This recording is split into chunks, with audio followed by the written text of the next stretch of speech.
A cidade de Varginha, no estado de Minas Gerais, no sudeste do Brasil, foi protagonista no dia 20 de janeiro de 1996 de um incidente que comoveu o país e que chamou a atenção das entidades ufológicas internacionais.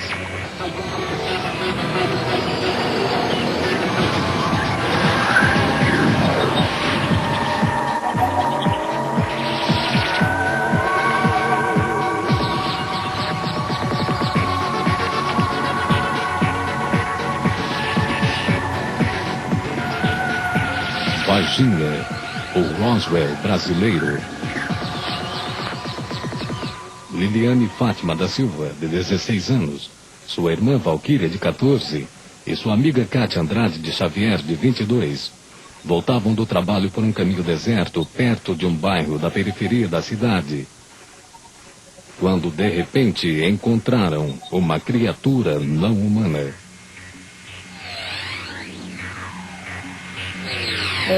Foi dia 20 de janeiro, mas entre 3h30 e 4 horas da tarde. Aí a gente estava passando no Jardim Andere, foi num sábado. No dia que a gente viu, a gente estava ajudando uma moça a mudar, que ela ia mudar, né? E aí a gente terminou de ajudar ela e estava descendo. Só que a gente ia descer por um caminho completamente diferente, não era por esse caminho. E avistamos uma criatura num trilho aberto, assim, não tinha muito mato não, sabe? Normal, um trilho normal. Aí a gente avistou uma criatura bem estranha, bem horrorosa, né? Vou colocar assim, horrível. Na hora que eu olhei assim pra baixo, uma coisa me chamou a atenção. Que eu olhei aquela pele marrom, escura, tipo que estava assim, suando ou muito oleosa. Eu vi os olhos, né, que era vermelho, grande, vi a pele marrom, umas veias assim, no ombro, no braço. De altura devia ter mais ou menos 1,5 metros, mais ou menos, estava agachado, só tirando a base. Os 3 chifres na cabeça, as veias no pescoço, até o braço, agachado com a mão no meio da perna. Pessoal, agora o que é? Eu imaginei tanta coisa que hoje, se eu for pensar pra parar e pensar, eu não sei o que é. Na hora que eu olhei aquilo, levei um susto e saí correndo, gritando. Ele olhou pra nós, não teve nenhum tipo de agressão com a gente, nem nada. Não botou a mão, não levantou do lugar, nada. Eu senti muito medo, assim, não saía grito, não saía nada. Mas eu senti que ela estava apavorada, que ela olhou assim pra mim, assim. Como eu olhei pra ela, o medo que eu tava, eu acho que ela estava em dobro. Ela estava assim, como se fosse assim, o ar daqui fazendo mal pra ela. Na hora que eu vi, nossa, eu senti muito medo, fiquei apavorada. Mas assim, olhando assim, parecia que ele estava triste, assim. Do mesmo jeito que eu senti medo dele, ele deve ter sentido medo da gente, lógico, né?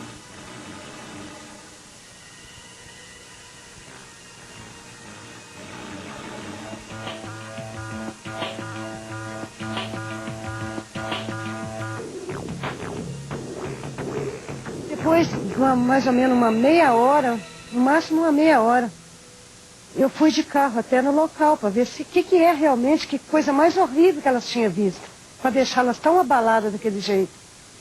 E lá no local eu não encontrei nada, só encontrei pegada desse bicho que elas viram lá.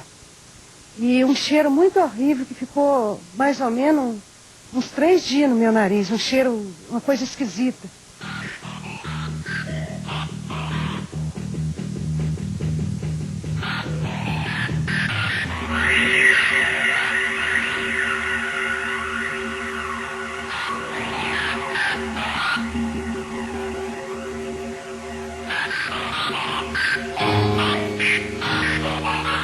As garotas falam em público. Elas se acostumaram desde o início a receber a imprensa e a divulgação nos meios da própria ufologia. Por quê? Porque nem sequer sabiam o que haviam avistado. Tal era a singeleza na época da sua própria modéstia cultural, nós podemos dizer. Mesmo porque elas jamais afirmaram que viram um ET, um extraterrestre. Nunca o fizeram. E que eu saiba, ainda não fazem no presente momento. Eu sei que o que eu vi o que eu passei, não desejo para ninguém, porque é difícil. É difícil porque eram muitas pessoas vindo atrás da gente, era, assim, muitos jornalistas, era televisão, passei, assim, um mau pedaço.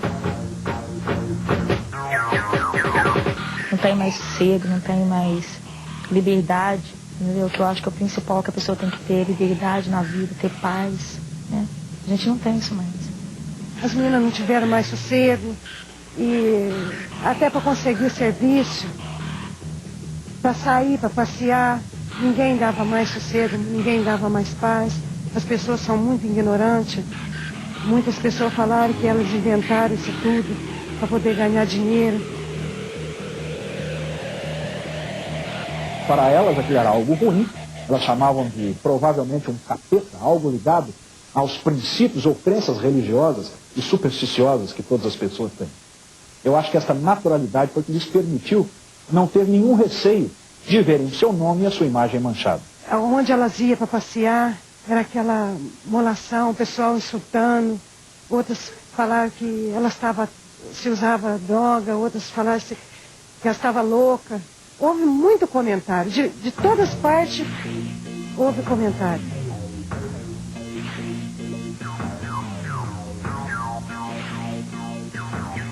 Houve um reflexo direto sobre as garotas, socialmente, após elas terem divulgado o seu avistamento. Elas são pessoas modestas que moram numa casa também extremamente singela, como você pôde observar. Essas pessoas, na época, estudavam o 2º grau ainda e saíram gritando, e as pessoas não compreenderam quanto tinham sido sinceras em terem avistado algo que não compreendiam. Apenas isso. Elas não tinham nenhuma intenção, ao que tudo indica, de afrontar nenhuma convicção das pessoas. A minha versão sempre foi essa e sempre vai ser. Sempre vai ser essa. Entendeu? Não tem pra que mentir. Então as pessoas não acreditam na gente.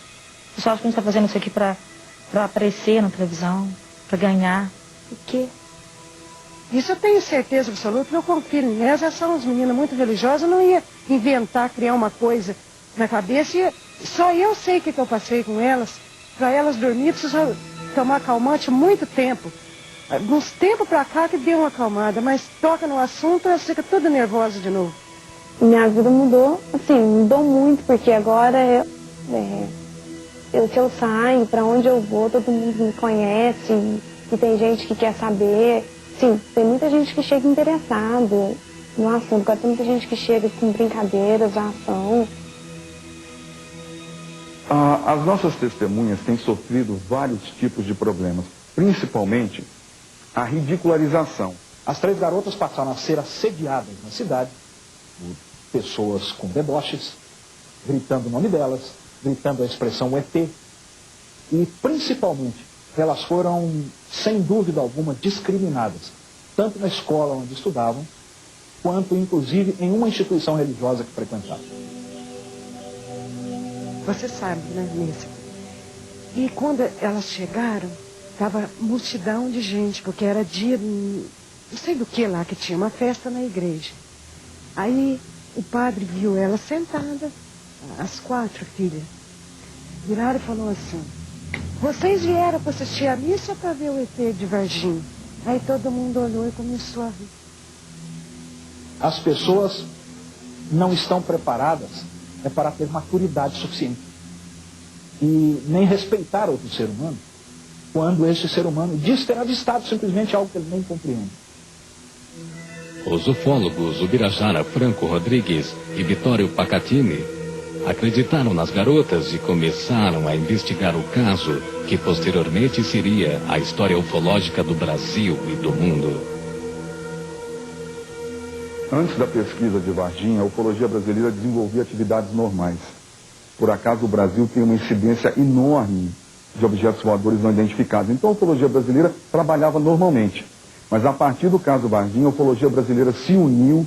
O Brasil é muito grande. Pesquisadores do Brasil inteiro vieram dar o apoio. Tiveram a oportunidade de ouvir de mim os elementos principais dessa pesquisa, conhecer as testemunhas principais e puderam, sem dúvida alguma, identificar que realmente criaturas não pertencentes ao nosso meio ambiente, portanto extraterrestres, foram capturadas no sul de Minas. Isso uniu a ufologia brasileira, estamos todos em busca da verdade. O caso Varginha significa para a ufologia brasileira mundial um verdadeiro divisor de águas. Nós podemos dizer que há ufologia antes e a ufologia posterior ao caso Varginha. Stanton Friedman foi o primeiro cientista não militar a investigar o caso Roswell e levá-lo ao conhecimento público. Hoje em dia, é considerado um dos melhores e mais importantes investigadores do assunto dos extraterrestres nos Estados Unidos. É um caso muito impressionante, embora o caso do Roswell brasileiro eu não conheça. Uma coisa que está faltando é o testemunho de um militar de alto escalão. Antes disso, não irão avançar no assunto. Roswell é o caso número 1 do mundo. Por quê? Porque nós temos dezenas de testemunhas militares que depuseram toda a verdade, vieram a público após terem ido para a reserva, dizendo que de fato tudo havia ocorrido. No caso Varginha, infelizmente nós ainda não estamos em condições de divulgar quais são as nossas testemunhas sigilosas, civis ou militares. Nós diríamos então que de uma forma bem distante e modesta, o caso Varginha seria facilmente classificado com o número 2 em todo o mundo. As investigações dos ufólogos da região de Minas Gerais alertaram o resto da comunidade ufológica brasileira. Hoje em dia, o caso Varginha é acompanhado por ufólogos do mundo inteiro.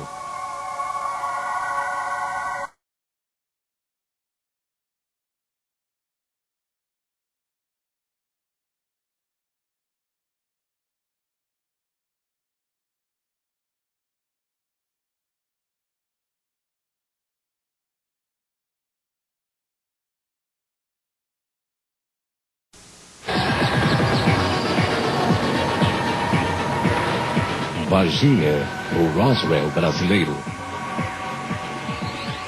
O trabalho dos investigadores do caso Varginha nos leva além do avistamento isolado de um extraterrestre encontrado pelas adolescentes. Os ufólogos acham que a história começou uma semana antes. O caso Varginha, hoje, após 4 anos de intensas pesquisas, eu não tenho mais a menor sombra de dúvida de que se iniciou há cerca de uma semana antes dos principais acontecimentos. Nós diríamos que a partir do dia 13 de janeiro, houve o desenrolar, o desencadeamento de uma série de eventos envolvendo Força Aérea Americana, sistema de rastreamento por satélites dos Estados Unidos, o alerta da Força Aérea Brasileira, enfim, da unidade militar mais próxima, que é a Escola de Sargento das Armas de Três Corações, bombeiros, policiais de Varginha. Com o auge em 20 de janeiro, mais propriamente em virtude da divulgação do avistamento de 3 garotas e de outras coisas que paralelamente ocorreram naquele dia. Os centros espaciais estão olhando para baixo, estão procurando coisas que desprendem reentradas de mísseis, de grandes mísseis. Estão procurando coisas que voltam para a atmosfera. Os satélites soviéticos também são recuperados, e assim por diante. Então nossos satélites provavelmente fizeram a constatação. E eu imagino que os Estados Unidos tenham feito um acordo com muitos outros países. Se alguma coisa aparecer, por favor, nos avise, que será remunerado adequadamente, para garantir a recuperação.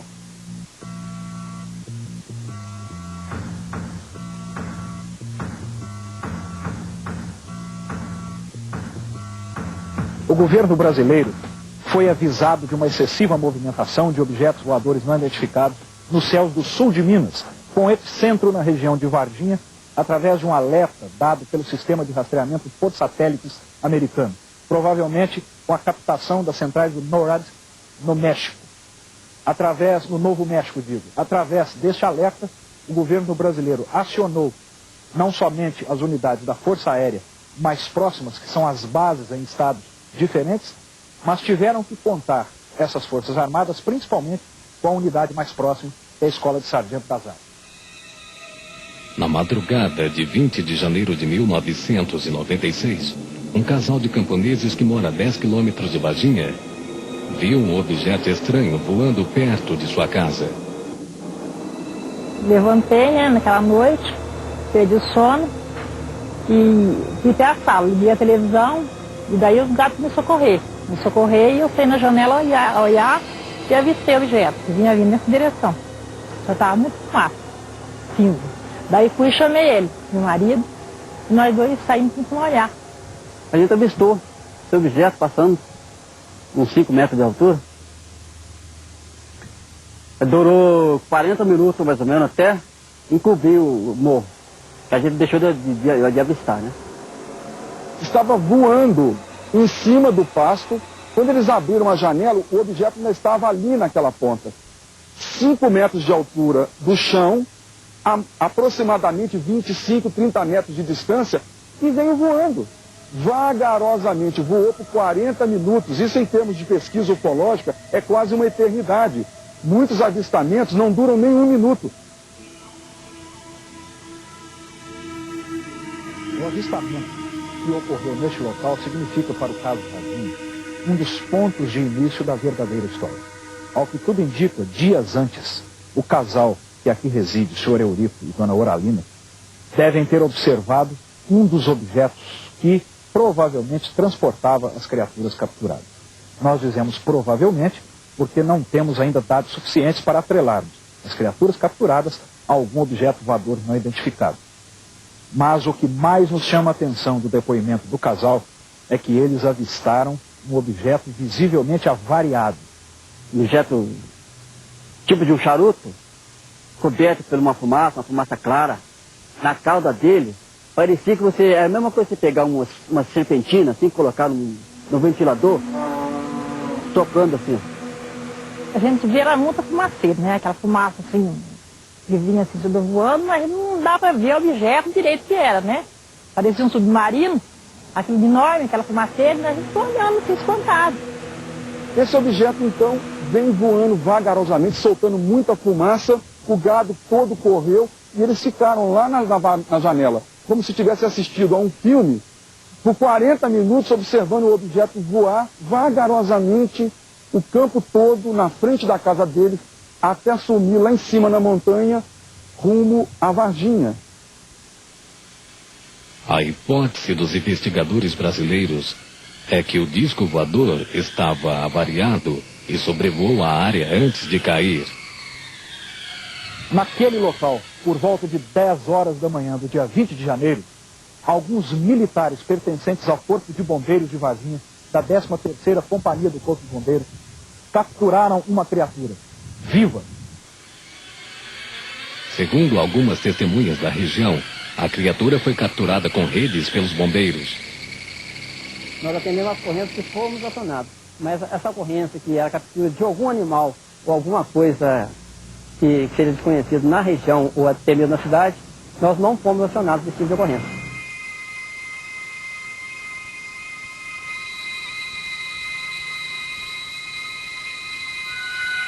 Não vimos a criatura, não a conhecemos, certo?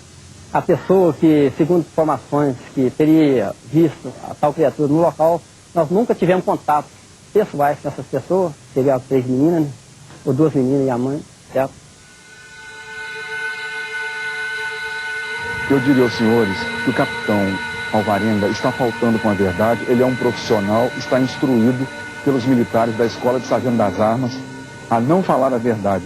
Essa equipe nega que esteve no bairro Jardim Andere, onde essas criaturas foram capturadas no dia 20 de janeiro. Porém, nós temos testemunhas, inclusive aqui de dentro mesmo, que já nos relataram como eles trabalharam, como eles fizeram.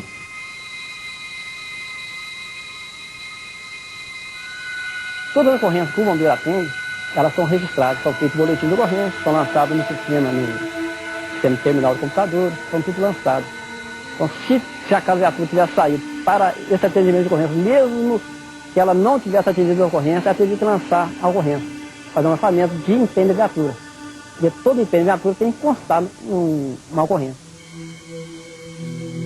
Muitos habitantes de Varginha afirmam ter presenciado um movimento militar pouco comum na região. O vigia Eduardo Bertoldo Praxedes, naquela ocasião, entre o dia 20 de janeiro e 23 de janeiro de 1996, estava de trabalho aqui a serviço e pôde notar que caminhões do Exército porque o único ponto militar aqui do sul de Minas é em Três Corações, a ESA, a Escola de Sargento das Armas. Vários caminhões do Exército passaram aqui na frente, rumo a Varginha, porque essa estrada é a estrada que vem de Três Corações para Varginha.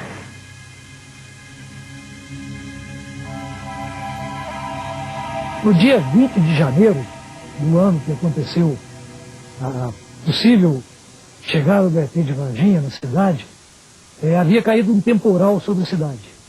E a Polícia Militar estava com todo o seu efetivo nas ruas, atendendo as pessoas que eram vítimas. Também o Corpo de Bombeiros estava com todo o seu efetivo nas ruas. Havia uma movimentação da Polícia Militar muito grande. A par disso, e coincidentemente havia, por parte do Exército, uma manobra que estava sendo feita na área. O Exército faz comumente manobras na área, aqui na área próxima a Varginha. Ela tem terrenos de treinamento, São Tomé das Letras, em Varginha, em Três Corações. O Exército faz essas manobras através da Escola de Sargento das Armas, que está sediada em Três Corações, a 16 quilômetros de Varginha. Algumas pessoas afirmam ter presenciado a captura de outras duas criaturas. Uma delas levou um tiro e provavelmente morreu na hora. A outra foi levada viva para a sede da Escola de Sargento das Armas. Mas, infelizmente, nenhuma dessas declarações podem ser confirmada, uma vez que as testemunhas não querem falar novamente sobre o incidente. O episódio do ET de Varginha, a Escola de Sargento das Armas considera esse episódio um caso encerrado, uma vez que foi feita uma sindicância e um inquérito policial, onde constatou-se que uma pessoa com deformidade física e mental veio a se evadir do seu lar ou do seu domicílio e foi avistada por outras pessoas à noite, e essas pessoas não souberam reconhecer, e esse episódio tomou um vulto maior, em proporções maiores, vindo criar esse caso folclórico do ET de Varginha. O fato que aconteceu naquele dia foi esse. Agora, impressões pessoais, vários podem ter, cada um ponto de vista, né? Que a gente não discute. Agora, que os fatos, como aconteceram os fatos, foi da forma que eu já te disse. Não existem outros. Nós não temos nenhum registro de outros. Para os militares da Escola de Sargento das Armas, a história dos extraterrestres cresceu tanto e tão rápido que ofuscou a versão oficial dos fatos.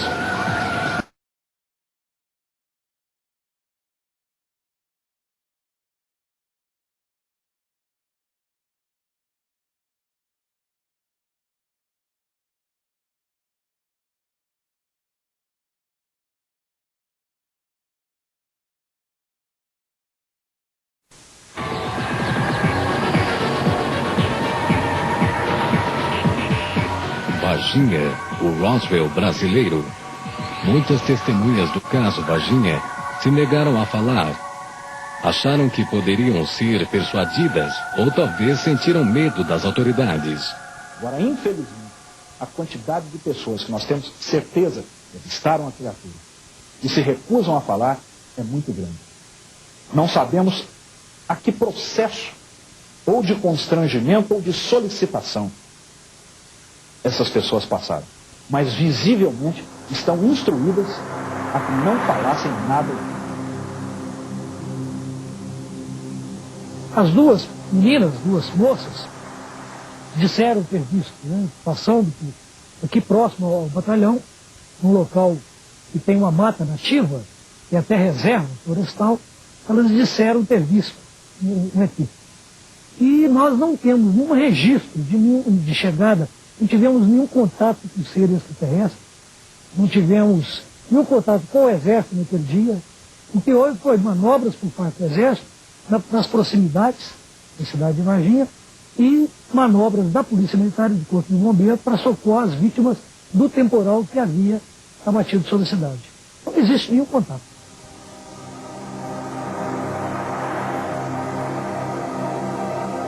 Chega até a assustar ao sabermos da quantidade de gente que realmente teve contato direto com trechos importantes dos acontecimentos e se recusam a falar. Muitas se recusam a falar, inclusive conosco, pesquisadores. E outras já concordaram, só que não querem aparecer. Ocorreram vários depoimentos. Testemunhas civis, militares, tanto do Exército quanto da Polícia e do Corpo de Bombeiros. Funcionários de hospitais de Varginha e da cidade de Campinas, no estado de São Paulo. Pesquisadores também da Unicamp de Campinas. Enfim, uma série muito grande de testemunhas que tem lá, é claro, a sua variação de graus de credibilidade e importância. Mas todas essas testemunhas são realmente, cumprem um papel imprescindível para que nós possamos perceber o desenrolar de diversos fatos dentro deste contexto, que é o caso Varginha. Portanto, o caso não se trata apenas do depoimento das 3 garotas. Ao contrário, nós podemos dizer que há dezenas de pessoas envolvidas com os ufólogos pesquisadores, direta ou indiretamente, que prestaram seu depoimento, sim. O que a gente viu, a gente falou, né? Não diminuímos nem acrescentamos nada. Agora, se eles estão tentando esconder a verdade, é porque eles é cúmplice de alguma coisa, né? Então, deve ser verdade. Se eles estão tentando esconder, é porque eles sabem que a gente não está mentindo. Não tem culpa de eu ter passado naquele local e ver. Eu vi. E eu acho que eles escondem-se mais por isso, pela população e o medo. Muita gente mudou daqui, que eu tenho certeza que mudou. E eu acho que se falar que é verdade, muita gente vai mudar daqui. Aqueles que têm medo, lógico. Porque muita gente vai ficar para ver o que vai acontecer. Suspeita-se que a criatura que as garotas viram foi capturada minutos depois e levada para o hospital regional. Nesse hospital, que é o Hospital Regional do Sul de Minas, no dia 20 de janeiro, uma criatura capturada à noite foi trazida para cá. Captura essa dada pela Polícia Militar. Por volta de 8, 8h30 da noite, essa criatura deu entrada nesse hospital, sendo interditada toda aquela área do pronto-socorro e os fundos do hospital nas proximidades da enfermaria. Uma movimentação, um aparato muito grande de militares, polícia, interditou todo praticamente o hospital e a região do hospital naquela noite.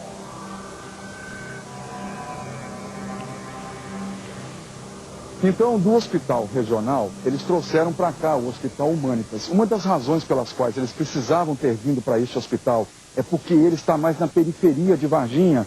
E o hospital regional está no centro de Varginha. Eles precisavam, os militares, de um local mais afastado para que um comboio militar pudesse vir tirar este ser extraterrestre daqui sem chamar muita atenção. Sendo assim, no dia 22 de janeiro de 1996, esse comboio militar andou pela cidade em diversos pontos, vindo mais no final da tarde daquele dia, retirar uma criatura que saiu daquele portão. Mais de 15 médicos com máscaras, estetoscópios, porque o cheiro que a criatura exalava era de amoníaco e era muito forte. É uma característica dessas criaturas. Os médicos estavam todos de máscara. Os militares colocaram essa criatura numa maca, depois transferiram para uma caixa de madeira, lacraram com parafusos, enrolaram numa lona plástica e colocaram na traseira de um caminhão, que imediatamente saindo daqui, pegou a estrada periférica lá atrás e foi direto para Três Corações, entrando nas instalações da Escola de Sargento das Armas.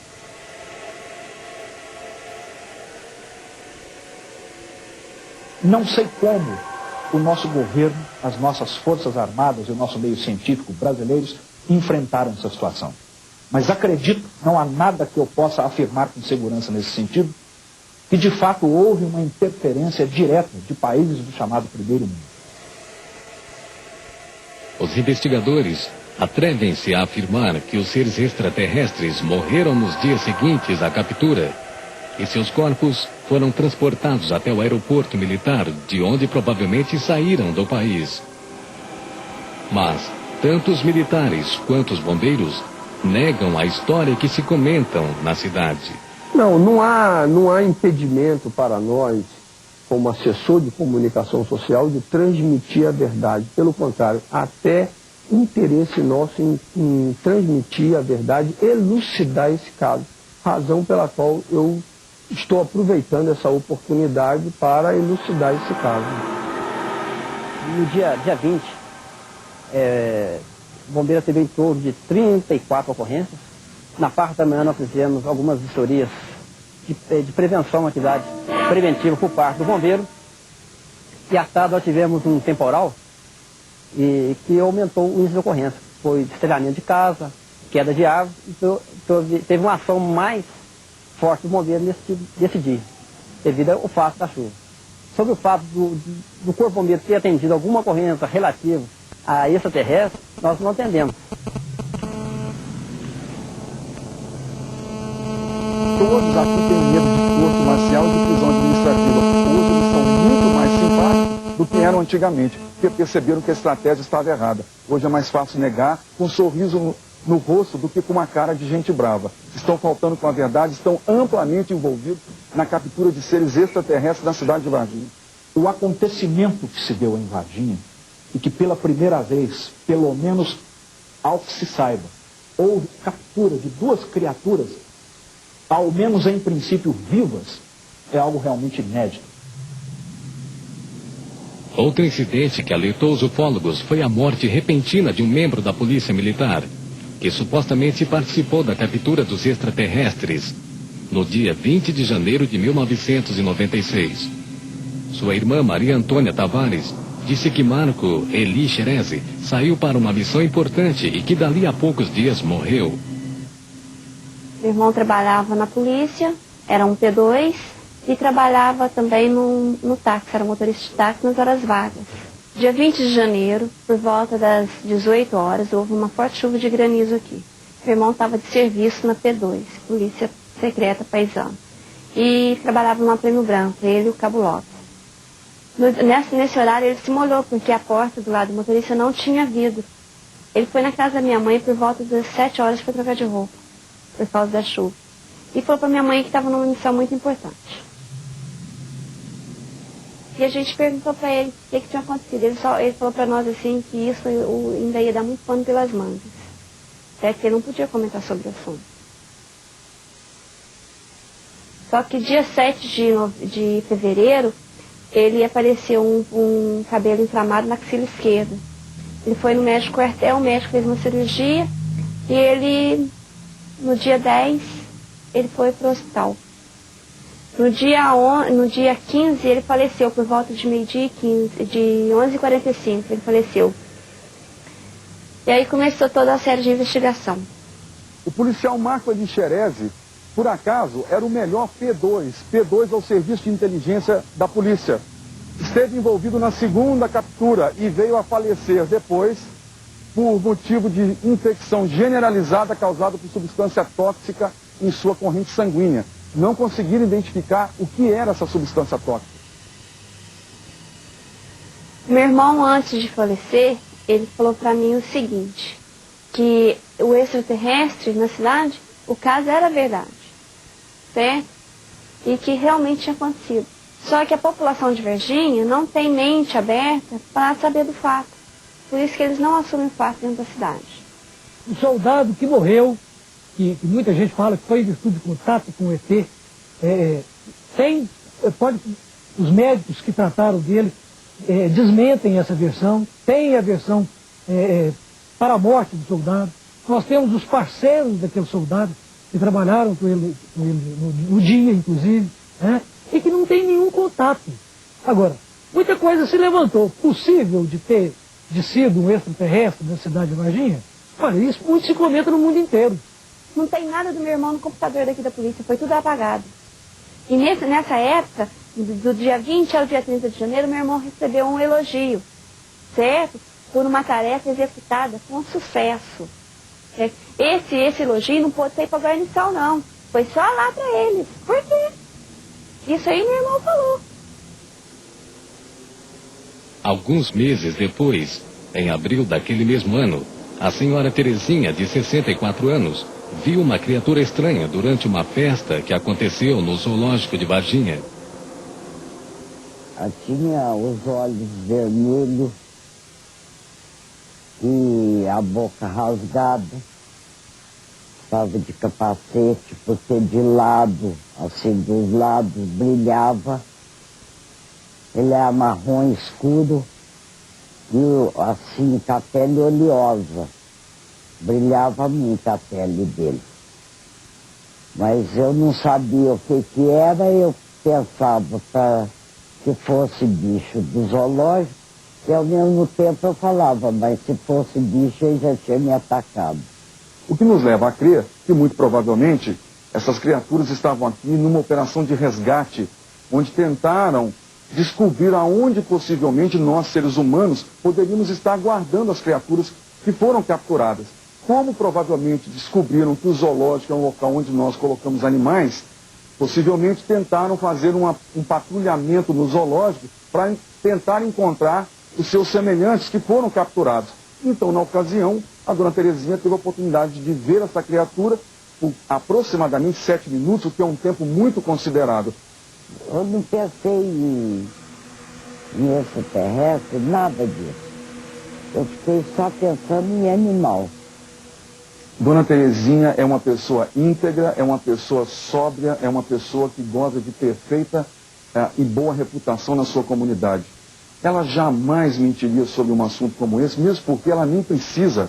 Ela é uma senhora já de uma certa idade, ela não precisaria inventar um assunto tão grave como esse. Curiosamente, dias antes, registraram 4 mortes misteriosas de animais neste centro.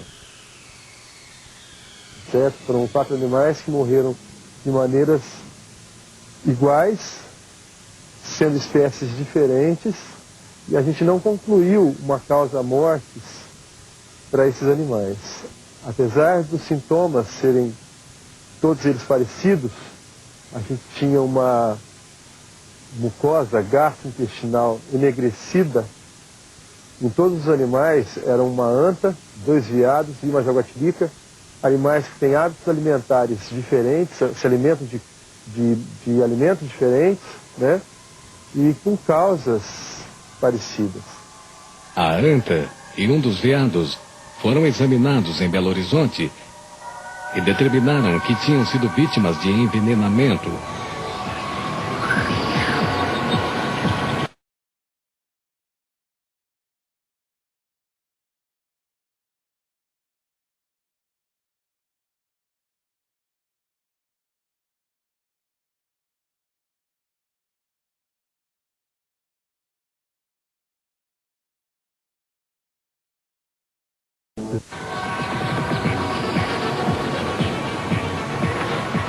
Varginha, o Roswell brasileiro. No dia 29 de abril de 1996, Luísa da Silva, mãe de Liliane e Valquíria, recebeu a misteriosa visita de 4 homens vestidos de preto, que não se identificaram, e ofereceram a ela uma grande soma em dinheiro se as meninas negassem a história do extraterrestre. Me lembro que foi às 10 horas da noite. A gente já estava preparando para dormir, porque todo mundo acorda às 6 horas. Nisso abro o portão e vim entrando. 4 homens. Eu abri a porta porque achei que fosse o Pacatini e o Birajara, os primeiros que vieram aqui na minha casa. Aí, como a gente sempre recebeu eles bem, por isso que eu abri a porta. Nisso que eu abri a porta da sala e já foram entrando. Para mim, foi uma invasão. E falou para mim, tranca seu portão que a gente tem que falar com a senhora e as garotas em particular. Aí eu falei, entra, né? Fiquei até assustada com aquilo. Aí eles falaram para mim que 2 deles anotavam tudo que a gente falava, que eu e as minhas filhas falavam. E 2 ficavam mudos, não conversou de jeito nenhum. Aí falaram, pois é, dona Luísa, a gente veio aqui para tentar conversar com a senhora, porque a gente tem uma ótima grana para oferecer para a senhora, se a senhora sair com as suas filhas para fazer uma reportagem, não sei aonde, para as meninas e a senhora afirmar, mentir, que as suas filhas não viram nada. Homens de preto invadiram a casa dela e tentaram suborná-las. Mesmo sendo pessoas pobres, não aceitaram o suborno, porque a dignidade não se compra. Que pode vir quem quiser, com dólares, com qual dinheiro for, que a gente nunca vai falar mentira, sempre vai ser a verdade. Os homens de preto, como são conhecidos popularmente, são indivíduos que visitam testemunhas de avistamentos importantes de OVNIs para convencê-las a não divulgarem as histórias. Muitas pessoas acham que são agentes secretos dos governos ou dos próprios extraterrestres. A visita que a senhora Luísa Silva teria recebido de prováveis homens de negro é algo extremamente curioso dentro do caso e dá até um aspecto folclórico e cultural interessante de ser discutido. Se por um lado tudo indica que ela tenha recebido a visita de agentes de algum serviço de inteligência, que folcloricamente a ufologia chama de MIPS ou Men in Black, é uma verdade, nós temos por outro lado uma série de outras hipóteses que também podem ter contribuído para explicar a visita desse cidadão. Todinho preto. São 4 homens, todos eles vestidos de terno preto. Não sei quem que é, nunca vi essas pessoas, não sei de onde que vieram. Podem ter recebido a visita de agentes de inteligência ou podem ter recebido a visita simplesmente de pessoas que vieram propor a elas que desmentissem tudo por simples falta de interesse filosófico ou melhor, religioso. Vittorio Facatini disse ter material gravado com declarações de pessoas que garantem ter visto as criaturas e até participado na operação de captura. Os testemunhos que eu tenho em mãos, tanto de civis como militares, que não querem aparecer ainda, são muito importantes, porque é a prova definitiva que eu tenho em mãos que as operações realmente aconteceram, porque muitas das pessoas participaram das operações todas que envolvem a pesquisa de Varginha. Tudo em segredo até agora, a não ser dentro da minha família, porque eu preciso mais alguém dentro da minha família que tome conhecimento desses vídeos. Eu tirei cópias, esparramei essas cópias em vários locais do Brasil, porque se invadirem a minha casa aqui em Três Corações ou em Belo Horizonte, onde eu vivo e trabalho, e roubarem, não tem problema, porque eu tenho outras cópias em mãos de pessoas de confiança. Eu não tenho conhecimento desses depoimentos, mas como depoimentos isolados e oficiais, eu posso dizer a você que não transparece, não transmite a ideia da força ou a ideia da escola. Que hoje a ideia da escola é de que esse caso tratou-se de um caso folclórico.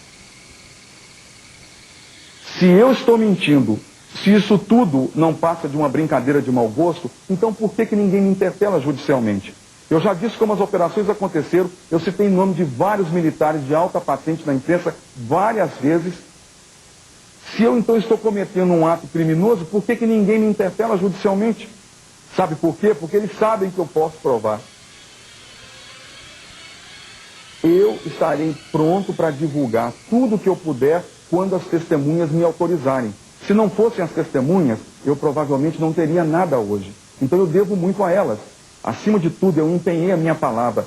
É o meu maior patrimônio. Eu não vou traí-las jamais. Espero que muito em breve me deem autorização e eu possa revelar tudo que já sei.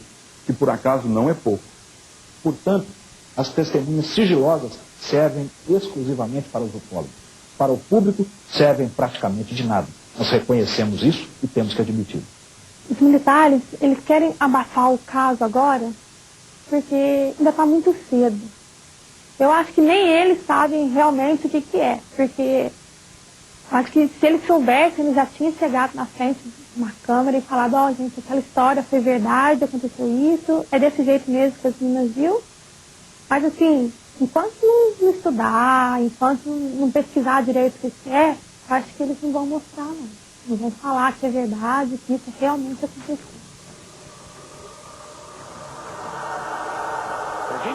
Varginha é uma área bastante populosa. Não é como a área de Roswell, onde não existe nada em volta. Você dirige 90 quilômetros sem encontrar com ninguém por lá. Estou antecipando algumas informações que seriam conhecidas. E uma das coisas boas foi que a cobertura feita pela imprensa foi positiva, amigável. E isso encoraja outras pessoas a falarem. Porque a imprensa americana sempre acaba lançando alguma notícia de forma jocosa. E isso desencoraja muitas pessoas quanto à divulgação.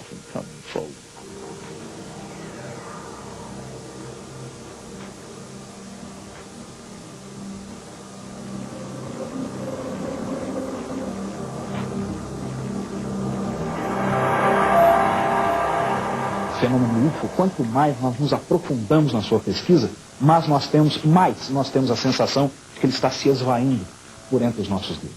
Ele é mais complexo do que nós imaginamos. A ufologia brasileira, mundial, não evoluiu, na minha opinião, em absolutamente nada. Nós temos que pensar que as ciências mais aprofundadas, mais sérias, com maior metodologia, possam cuidar desse fenômeno um dia.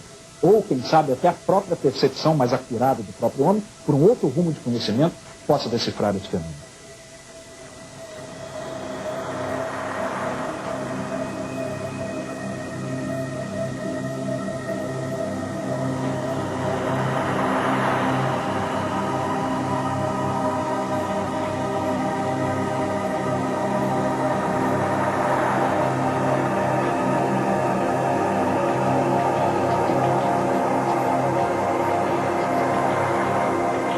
Eu espero que a revelação do fenômeno OVNI ocorra dentro dos próximos 10 ou 20 anos. Não haveria uma base segura para se afirmar isso, a não ser as estatísticas que a ufologia vem colhendo em todo o mundo.